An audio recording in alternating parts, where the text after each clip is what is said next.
Good afternoon, everybody. Hope you can hear me okay. This morning was a very interesting plenary where His Excellency, the Minister of Education, laid out the integration of skills for global competency nationwide in primary and secondary schools. This is a significant national challenge. So what we're about today isn't some isolated idea for supporting teachers incorporate global competencies in the classroom.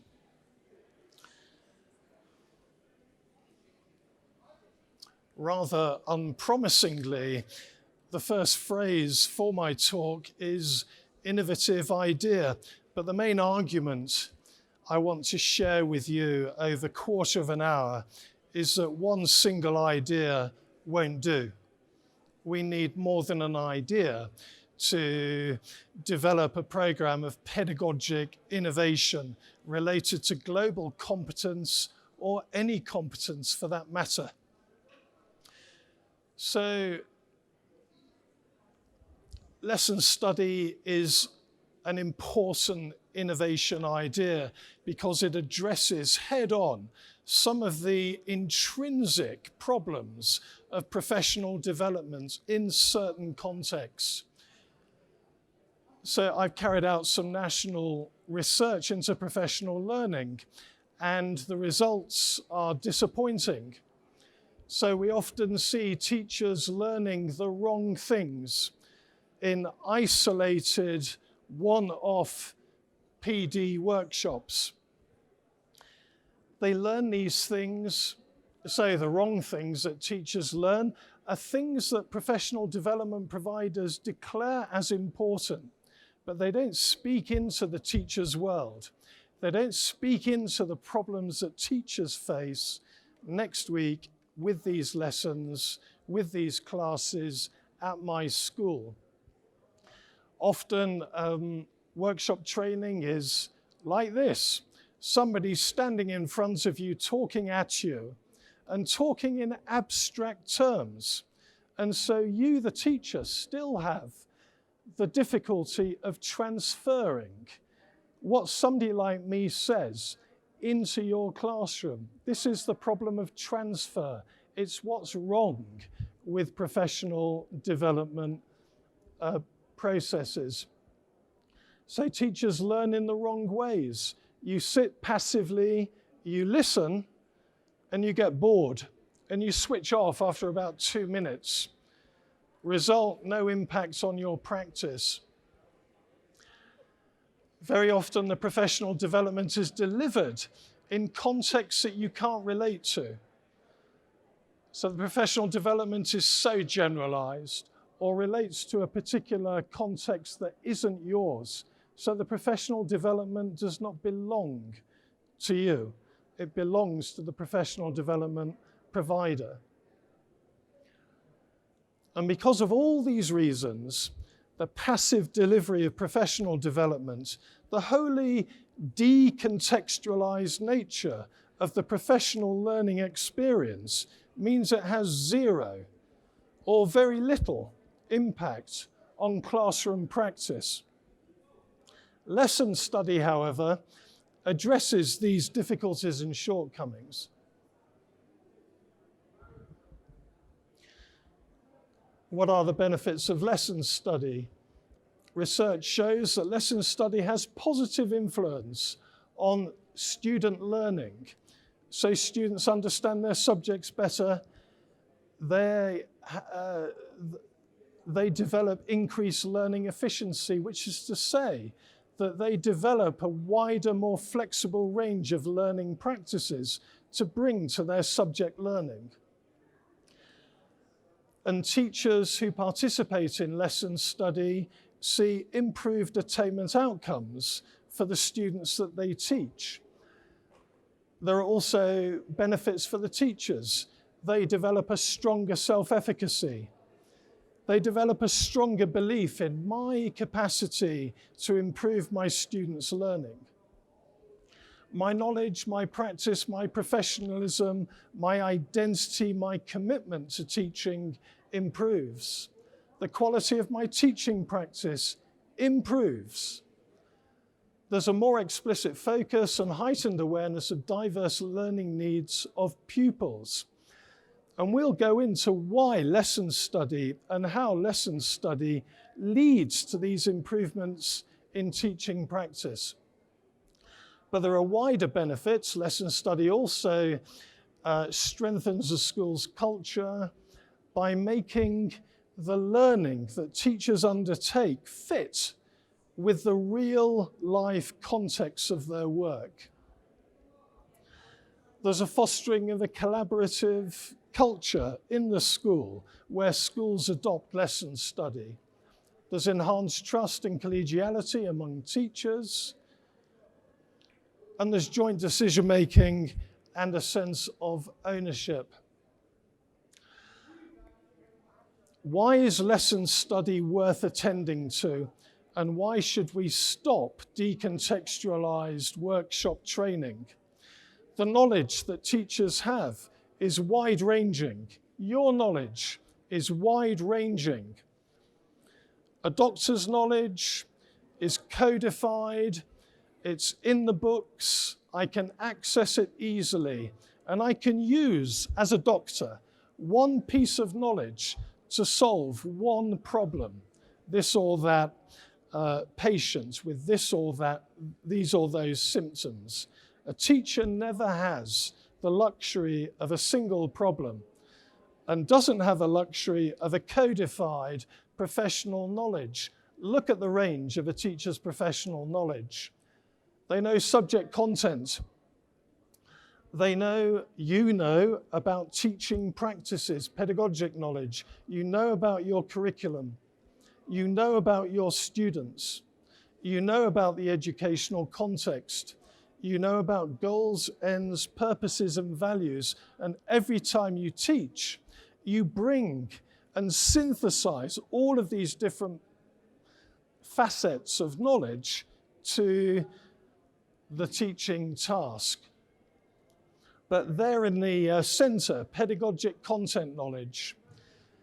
That pedagogic content knowledge is the knowledge on which teachers draw to teach a classroom lesson. It's this combination between subject content and knowledge of teaching practice. So it's easy, isn't it? I can stand here and say, pedagogic content knowledge is what drives your teaching. What's the problem? The problem is, when we teach, there's a class of 30 students in front of us. My pedagogic content knowledge is used spontaneously, implicitly, tacitly. It's tacit knowledge. And tacit knowledge, this pedagogic content knowledge, which is what influences the learning of students in a class, can't be spoken generally. This is knowledge that finds its expression at the point of practice. So I can't sit in a workshop and tell you about my pedagogic content knowledge. I can talk about the other facets of knowledge, but not pedagogic content knowledge. So how can I learn as a teacher in ways that influence my practice, my pedagogic content knowledge, in order to improve the learning of my students? I don't know many kinds of professional development experience that speak into my pedagogic content knowledge. That's the challenge. Let's step away just for a minute from that. One of the reasons my knowledge is tacit is because classrooms and the lessons I teach in the classrooms make huge demands on me. So I can't focus purposive, deliberate thinking to each and every problem that's occurring and developing in my classroom lesson. I can only engage subconsciously, because if I stop to think deliberatively, my lesson won't flow, I won't be able to teach in a smooth, coherent way. Add to the already significant demands on a teacher in a classroom, teaching for global competence. It's difficult enough to teach my subject.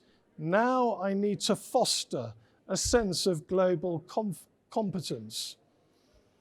And look what's involved.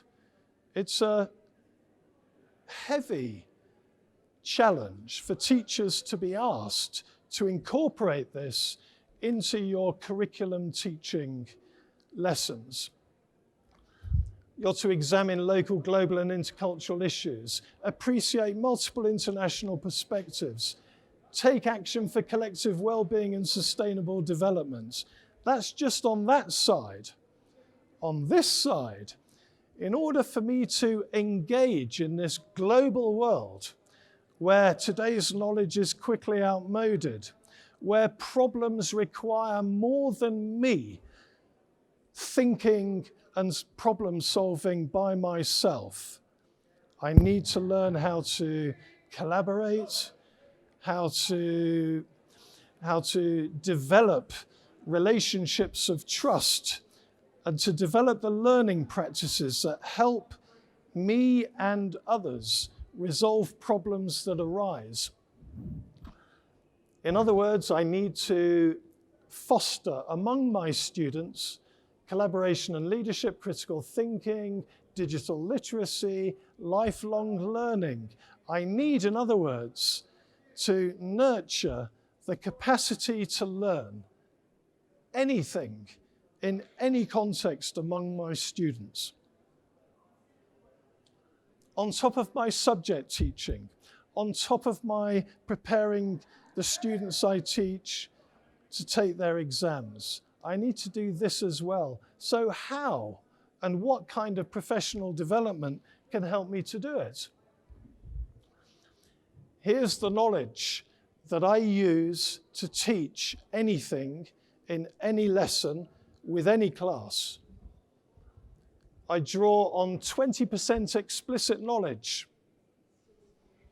that's available to me. I can talk about it. It's the tip of the iceberg, though. Most of my professional knowledge is submerged. It's hidden, and it's so difficult to express in words. And yet this, below the surface knowledge, is what drives and shapes my classroom teaching.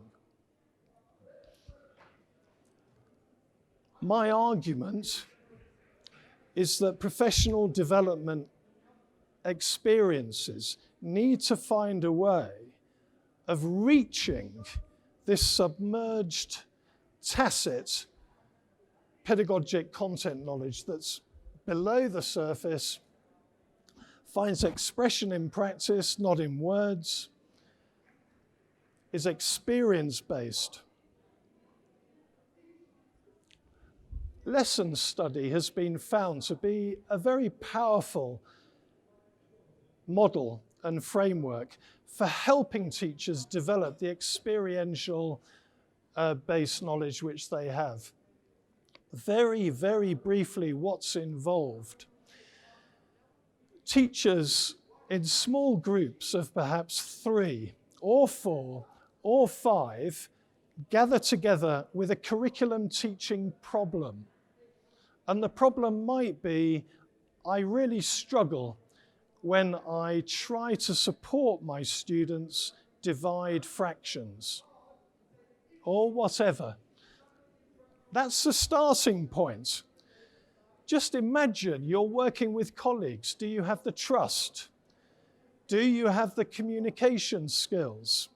Do you have the professional confidence to own up to struggling with an aspect of your practice? Because that's the starting point here. After you've identified that you struggle teaching 9-year-olds how to divide fractions, you then can find out what research or evidence-based knowledge has been found out and reported about effective teaching related to dividing fractions. And then step 1 in the lesson study process is you plan a lesson to help address the problem that your students face dividing fractions. And then one of you teaches the lesson. And the other 2 or 3 teachers in your team, they observe the lesson. And what they don't do, they don't observe you teach. They don't observe whether you're teaching well or teaching badly. They teach some selected case pupils who might demonstrate a particular character of interest to you. And you spend the whole lesson observing these pupils during the collaboratively planned lesson. So we're observing. During the lesson, we can also interview pupils about their experience in the lesson that's been jointly developed.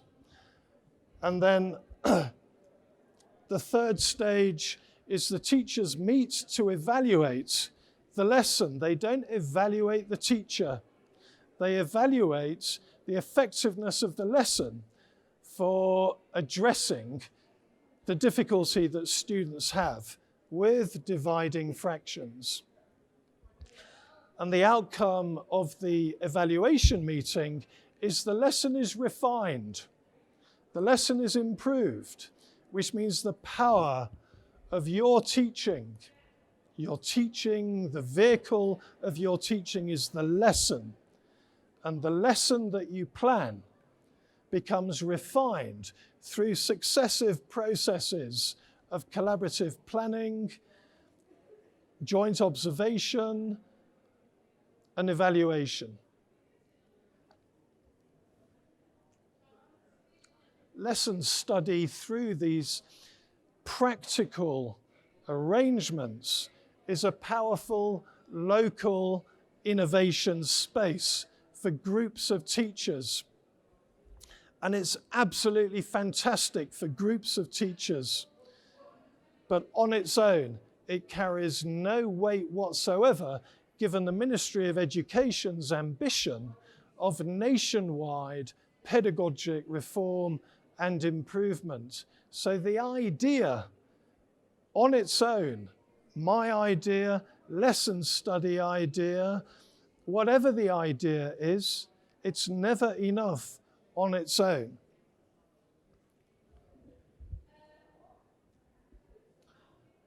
Final thought in this short talk is that lesson study and the pedagogic benefits that derive from lesson study need to be carried nationwide. Now, the Ministry of Education does an excellent job. It takes national professional development seriously. There are clusters, councils of schools that are leaders of those groups of schools. But the center of initiative rests with the Ministry of Education. What I want to argue is a very simple but far-reaching idea, is can we develop regional and then national networks, school-to-school networks, based on lesson study activity, where teachers continually develop and improve classroom pedagogy linked to the curriculum that you teach, linked to the students in your class. That's the nature of pedagogic knowledge development, knowledge growth, professional development. It's anchored and rooted in your context. It's local. Can we realize it as a nationwide system of improvement? So what I'm arguing for here on my last slide is a nationwide network of school-to-school collaborations where pedagogic knowledge that's developed in lesson study are spread, communicated, adapted for use in different contexts.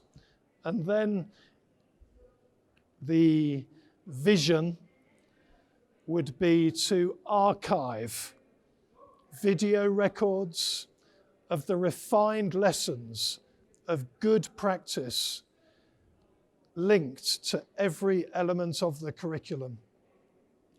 And the benefit of that archive would be, because your pedagogic expertise is tacit, it's not available in words, we'd have an archive of classroom pedagogic artifacts, video records, teaching resources, and this would be your national resource. So that's what we want. We want to use lesson study to develop great ideas, and then we want to take these great ideas to scale through a nationwide system of school-to-school networking. And my final comment is that Emirates College for Advanced Education is already engaged in working with schools to promote lesson study, and our ambition and close working relationship with the Ministry of Education is to work with the Ministry to support this national system of school-to-school pedagogic innovation networks. It's a lateral networking process. It carries enormous potential. Thank you very much. I'm very happy in the remaining 2 or 3 minutes to take any questions or comments. Do you think this is a realistic program of change or not? You don't have to. Yes. Let's have the mic. I'll try and not be deaf.